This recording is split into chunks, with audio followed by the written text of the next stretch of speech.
Stock ಬಂದಿದ್ದಂಗಿಲ್ಲಪ್ಪ ಇದು. ಖಾರ ಹಾಕಿದ್ರೆ ಕಾರು ಬಂದಿಲ್ಲ, ಬಿಸ್ಕೆಟ್ ಬಂದಿಲ್ಲ. ಸರ್ ಸರ್ ಹೇಳಿ ಸರ್.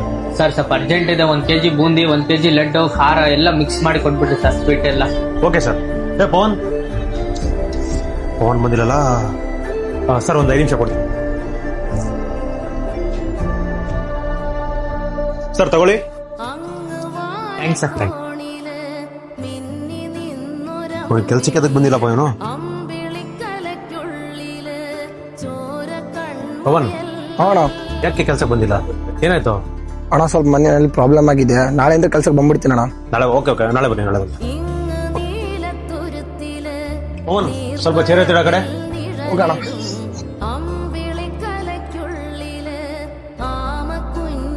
ಪವನ್ ನಂಗೆ ಸ್ವಲ್ಪ ಫ್ರಿಡ್ಜ್ ಕ್ಲೀನ್ ಮಾಡ್ಕೋ. ಓಕೆ ಅಣ್ಣ.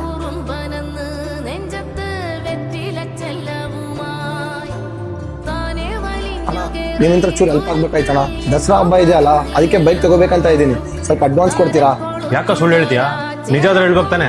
ನಿಮ್ ತಮ್ಮಗ್ ಫೋನ್ ಮಾಡಿದ್ದೆ ನಾನು.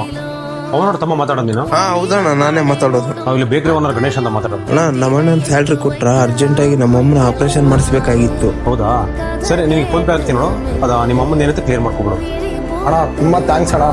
ನಾನು ಸುಳ್ಳು ಹೇಳಿದ ಕಾರಣ ನಿಮ್ಮ ಹತ್ರ ನಾನು ಎಲ್ಲಿ ಚೀಪ್ ಆಗ್ಬಿಡ್ತೀನಿ ಅಂತ ನಿಜ ಹೇಳಿಲ್ಲ ಅಣ್ಣ. ಯಾಕೋ ಚೀಪ್ ಆಗ್ತೀಯಾ?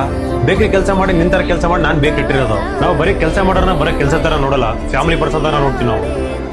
ನೋಡಪ್ಪ ತಮ್ಮ, ಒಂದು ಮಾತು ಹೇಳ್ತೀನಿ. ನಿನ್ಗೆ ಅಮ್ಮ ಅಂದ್ಮೇಲೆ ನನಗೆ ಅಮ್ಮ ತರನಲ್ವಾ? ನನಗೆ ಸಹಾಯ ಕೇಳಿದ್ರೆ ನಾನು ಕೈಲಾದಷ್ಟು ಮಾಡ್ತೀನಿ ತಾನೆ. ನಿಮ್ಮ ಅಮ್ಮಗೆ ಏನಾದ್ರು ಔಷಧಿ ಬೇಕಿದ್ರೆ ಕಾಲ್ ಮಾಡು, ನಾನು ಕೈಲಾದಷ್ಟು ಪಕ್ಕ ಸಹಾಯ ಮಾಡ್ತೀನಿ. ಆಯ್ತಣ್ಣ. ನೋಡಿ ಫ್ರೆಂಡ್ಸ್, ಇವರೇ ಇಷ್ಟ ಆಗಿದ್ರೆ ನಿಮ್ಮ ಮಚ್ಚಿಗೆ ಕಾಮೆಂಟ್ ಮಾಡಿ, ಅದು ನನ್ನ ಫಾಲೋ ಮಾಡ್ಕೊಳ್ಳಿ. Thank you.